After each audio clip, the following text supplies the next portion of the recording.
Hello friend, नमस्ते, प्रणाम। मैं हूँ किरण पटेल, आप सभी का स्वागत करती हूँ अपने चैनल पर। आज मैं एक देवी गीत लेके आई हूँ। आप लोग अपना प्यार आशीर्वाद देना और हमारे चैनल को लाइक सब्सक्राइब करना।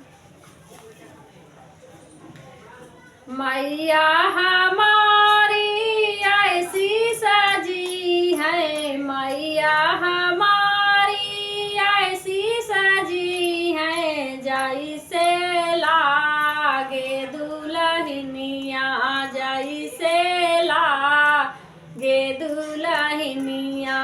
मैया हमारी ऐसी सजी है, मैया हमारी ऐसी सजी है, जैसे लागे दुल्हनिया, जैसे लागे दुल्हनिया।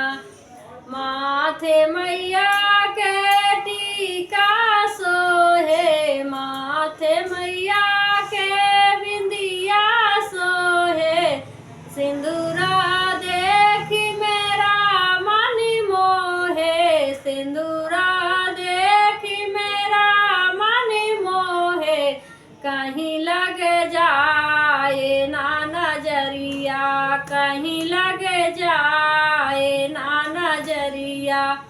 मैया हमारी ऐसी सजी है, मैया हमारी ऐसी सजी है, जैसे लागे दुल्हनिया, जैसे लागे दुल्हनिया। काने मैया के झुमका सोहे, काने मैया के कुंडली सोहे, नथिया देखी मेरा मन मोहे, नथिया देखी मेरा मन मोहे, कहीं लग जाए ना नजरिया, कहीं लग जाए ना नजरिया। मैया हमारी ऐसी सजी है, मैया हमारी ऐसी सजी है, जैसे लागे दुल्हनिया, जैसे लागे दुल्हनिया। हाथ मैया के चूड़ी सोहे, हाथ मैया के कंगनी सोहे, मेहंदी देखी मेरा मन मोहे, कहीं लग जाए ना नजरिया, कहीं लग जाए ना नजरिया। मैया हमारी ऐसी सजी है, मैया हमारी ऐसी सजी है, जैसे लागे दुल्हनिया, जैसे लागे दुल्हनिया।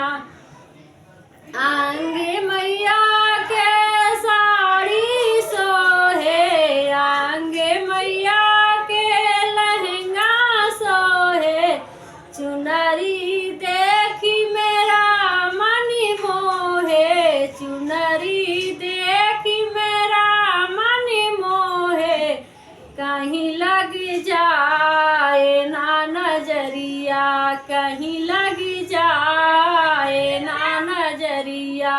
मैया हमारी ऐसी सजी है, मैया हमारी ऐसी सजी है, जैसे लागे दुल्हनिया, जैसे लागे दुल्हनिया।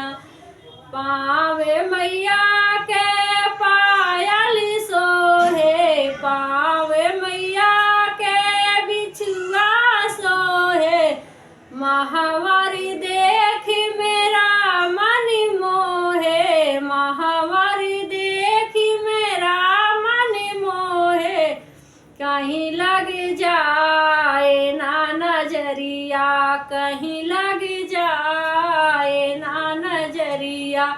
मैया हमारी ऐसी सजी है, मैया हमारी ऐसी सजी सजी है जैसे लागे दुल्हनिया, जैसे लागे दुल्हनिया।